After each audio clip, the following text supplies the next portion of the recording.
for example, versus their belly, which is not the belly's move, but part of it. Okay. Any other comments about what was not useful, useful?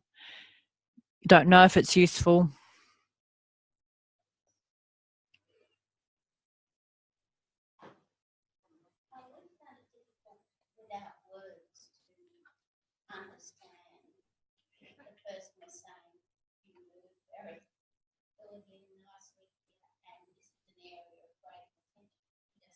Yeah. Yep. Yeah. Yeah. Yeah. Yeah. And that's you can't. I don't think you can necessarily discern that.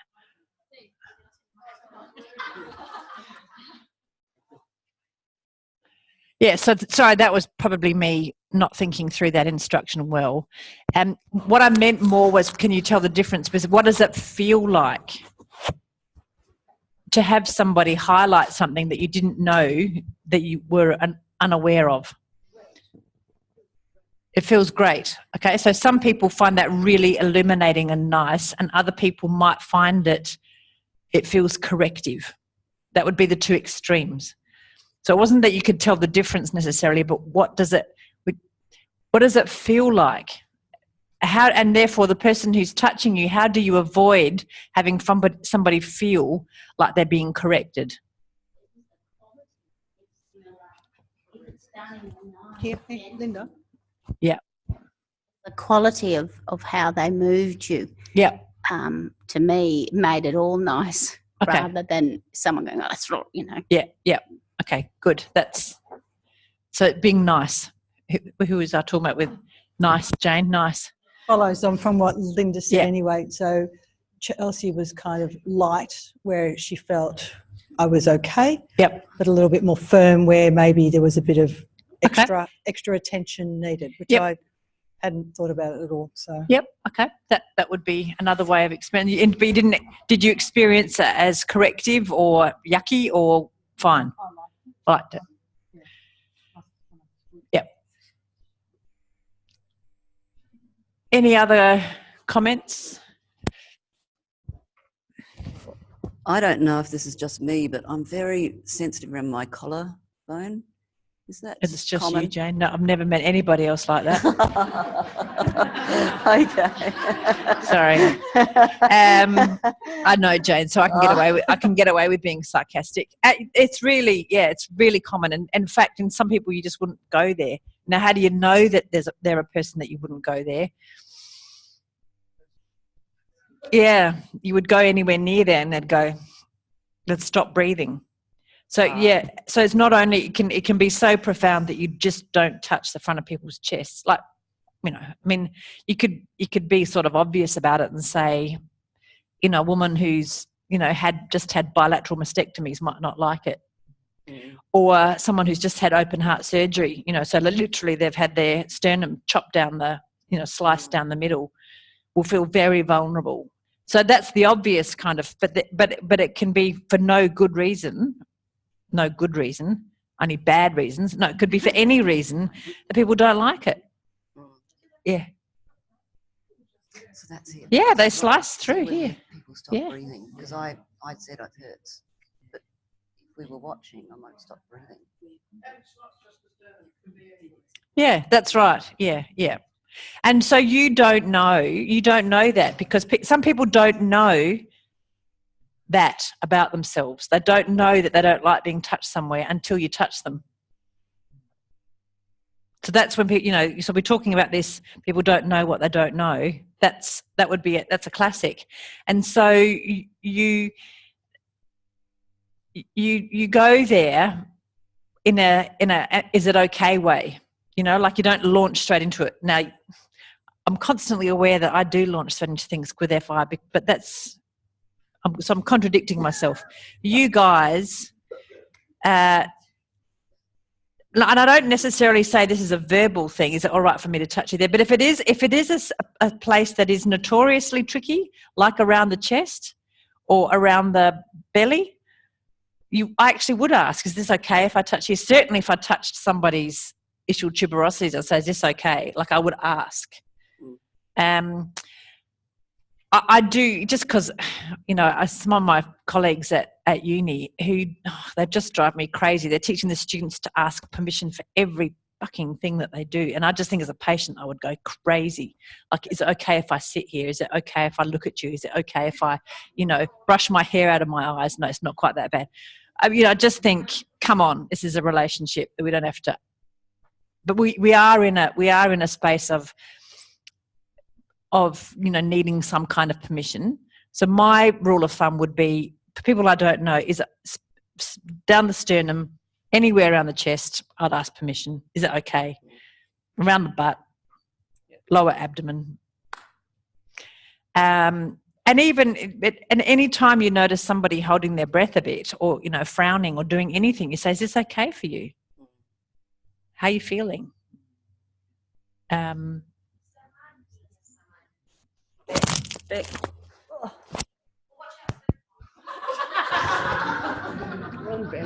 Is that okay for you?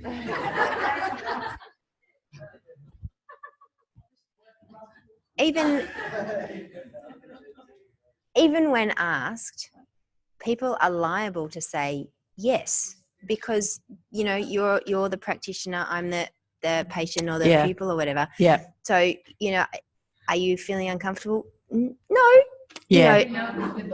Yeah. There's this. There's more of a sense than even the verbal stuff can make the whole situation feel uncomfortable. Yeah. Because then you're sort of feeling like, well, I have to ask you, so therefore maybe you are. Yeah. It's tricky. Yeah. And I mean, I think you're right. You got to go with if they go, yes, as you said, if they go, then it's not okay.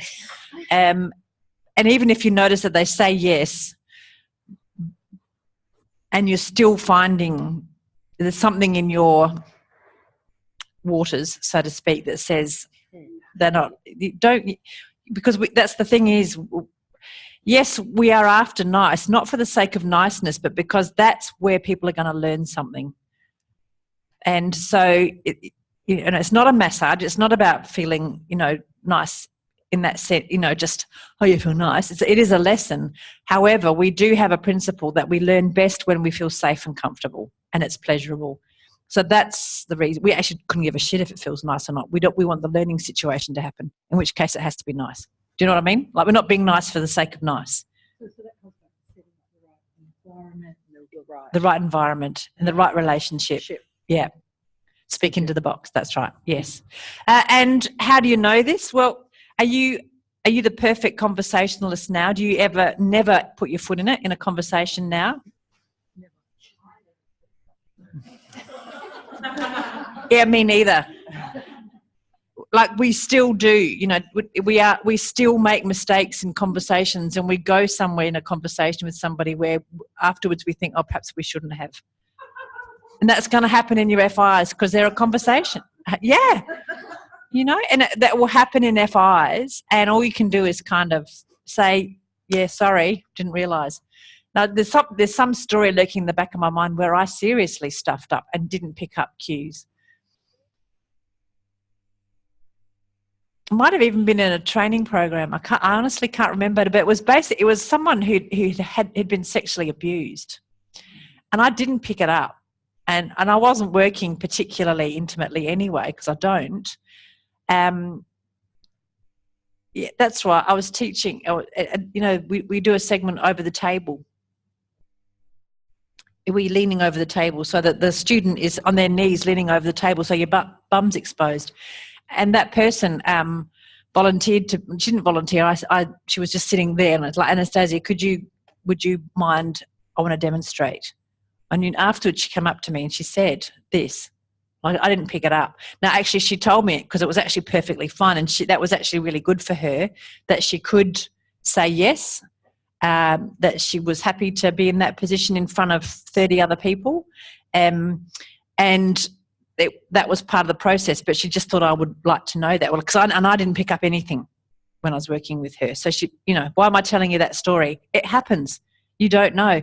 I mean, I was certainly, and she said, and you asked me, and I felt like I could say no if I didn't want to, and you were checking in with me, and that really helped.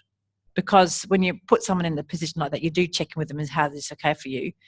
And so I did the right thing, as it were, by her, and she felt like she was in a place to say no if she wanted to, and that's all you can do. It's a lot, actually. It's not a trivial thing. So, it will happen. But if you go around being paranoid and never putting anybody over the table, asking them to go over the table, you're missing some great opportunities. So it's just, imagine it's a conversation. You do your best to have an open conversation. Sometimes I freaked out afterwards because then I went into catastrophe thinking about all of the things that could have happened. No, and that's right. She didn't. That was the fantastic thing about it, is that she was confident to say no if she wanted to, and she thought about it. She says, "No, I'm up for it." That's what she told me afterwards. Yeah. You didn't just pluck her out. You did ask for a volunteer. Oh, did she? Yeah. Oh, right. I was just making it a better story. Yeah. Yeah. She did later. So Yeah. That, Yeah. Because I think you were talking about it being a vulnerable position. Right. Yeah. Yeah. And to be sensitive. Yeah. And she kind of popped up and said, "Oh, yeah, well, I was." She told the whole group. Yeah. That's right. Jeez, my memory so selective. Yeah. But yeah. Right. I mean, sometimes there's big issues, and sometimes yeah, nobody knows what the issue is. Yep. But something's uncomfortable or unpleasant or painful, or they just don't like it. Yeah. And that's part of our calibrating of what we're doing. Is this having the desired effect, or is it not? And if it's not, do something else. Move on. Yeah. So, and then Philip is next. Yeah. Yeah, because sometimes you don't really know what you can open in some people either. If the person say yes, but halfway through they feel uncomfortable. So you have to be aware about, oh no, she or he say yes, but it's actually that's right. It's not yes anymore. Yeah. So, yeah. So it is, and that's the nature of a conversation, isn't it? Conversations are dynamic and constantly changing. Yeah. And my experience of FIs has been, well, most body work I've had done, at some stage it will create an emotional release, and maybe I might know why, and maybe often I don't, and I just have a little cry or whatever, and it's just part of it. But people may not, that might be a bit weird for them, or if they haven't experienced that before. But knowing, I guess if we're okay with that, and if that happens for someone, then we can talk them through it then. Yep. Because it may or may not happen for someone. That's right.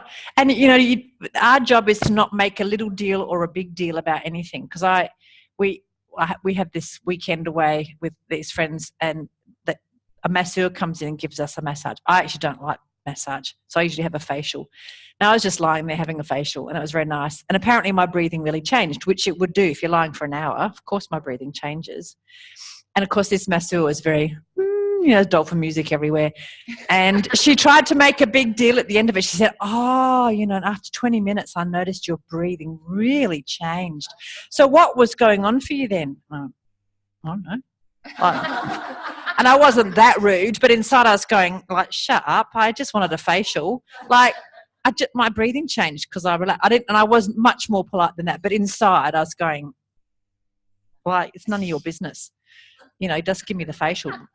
Maybe I don't like avocado on my face or something. Or I was worried about some kid not paying their mortgage because you smashed an avocado on my face. I don't know. Anyway, so the thing is, we'll notice a lot of stuff, and we have to keep our equipoise about it. We have to keep that neutrality about it, that this is neither a big deal nor a little deal. It's a deal. The deal is your deal, and I'm here witnessing your deal. It's not my deal. And be like that, Switzerland about it. So it's not caring. I'm sure Switzerland cares, but they just don't get involved in the battle too much. Yeah. Well, I guess it was a bit like that, and from what you said, Anna, that us being aware that it can have an emotional release, but not everyone has a problem with having an emotional release. No. I'm the type of person who will cry, will be the first person in the group to cry about something, and I'm totally fine with that. But it completely freaks some other people out, and they're they just need to get that under control. Yeah. It's a great thing to examine your own response to stuff, and that's our job. Are you fine with crying? As soon as we know you're fine with crying, on to the next thing. if you're not fine with crying, our job is to help you feel fine with crying. And I have a little patter about crying. I've got a tissue box for starters right there, and you hand someone a tissue box, because that for me is very symbolic about I care about you crying. Here's a tissue box, and then I just sit quietly, because and then I see what the crying means for them. But actually, it depends. It depends how you do that as well. So, if I'm I run circles and have circles. So our rule is that if someone asks for it, it's okay. But sometimes even the handing of them, it can be a message that, we just not wanting to give them the space to release it. Okay, yeah. The tissue box for me is just mop up your nose, doll, because it's dripping.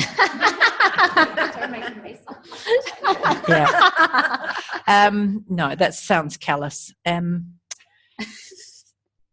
I think don't underestimate the pragmatic approach, which is, this is fine. It's fine. And if you want to drip, that's fine too. You don't have to use my tissues. It's not like, right under the nose. They're just there. But, that's my counselling. I can listen, and we'll do some exercises around active listening. I'm sure you're all good at it anyway. But active listening and tissue boxes, that's it.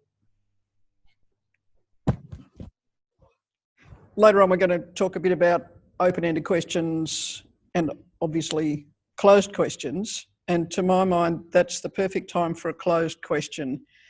Do we need to do anything about this? Are you okay? Where the answer is clearly yes or no.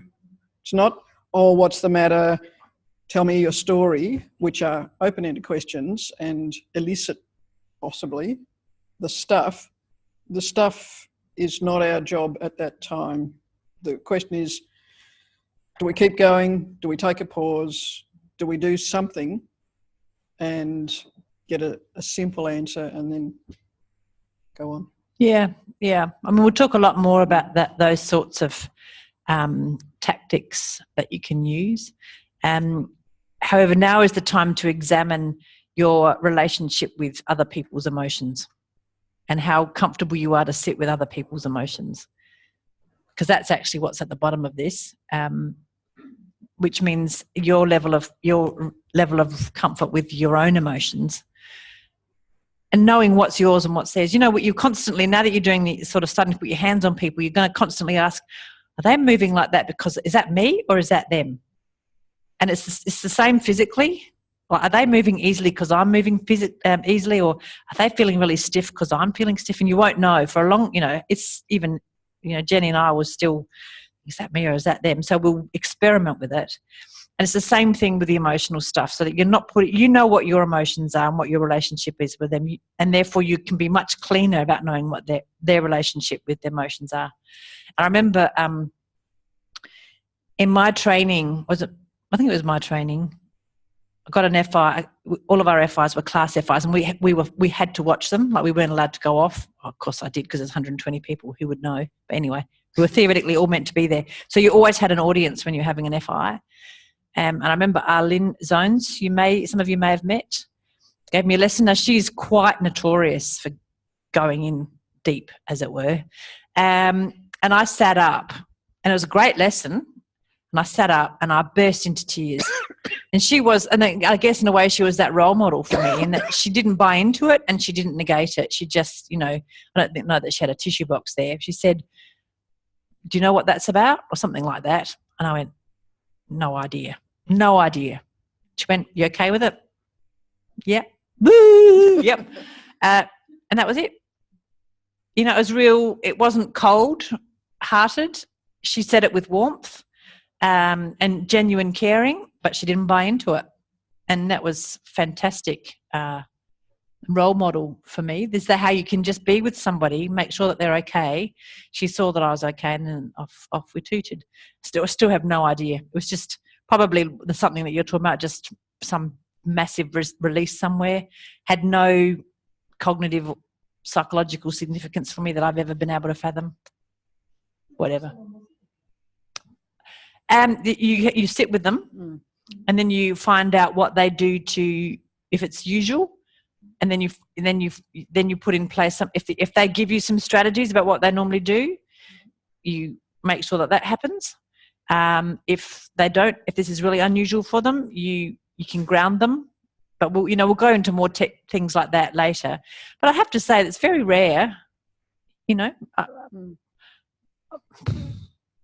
Struggling to think of a time where someone hasn't kind of got themselves enough together, but you give them strategies, but really Feldenkrais sort of strategies, like find the ground, get your breathing, and then you make sure, that if this is a long-term thing, that they've got a psychologist that they see or whatever. That's why we're not working in isolation here. And we make sure that they've got those sorts of things.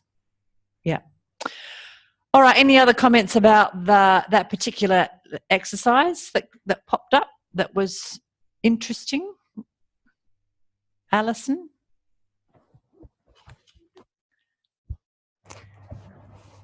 I did mine with Raymond, and he employed a couple of. He observed me and was able to, I thought, very constructively, sort of help me feel a bit more of the upper part of my neck, and then he used some strategies, I think, from an ATM he's going to teach tomorrow for sort of giving me more information about that part of my body, that then meant it was easier after that. It was great. So it was a combination of hands-on and ATM stuff. Yeah. Which is, to be honest, probably the way that we work the most, don't you think, Jen? It's very rare, really, that I'd give it just a pure little quiet FI like you sometimes see here, where it's all very. It is, we often do interact in that way. All right. So if there's nothing else, let's roll the tape.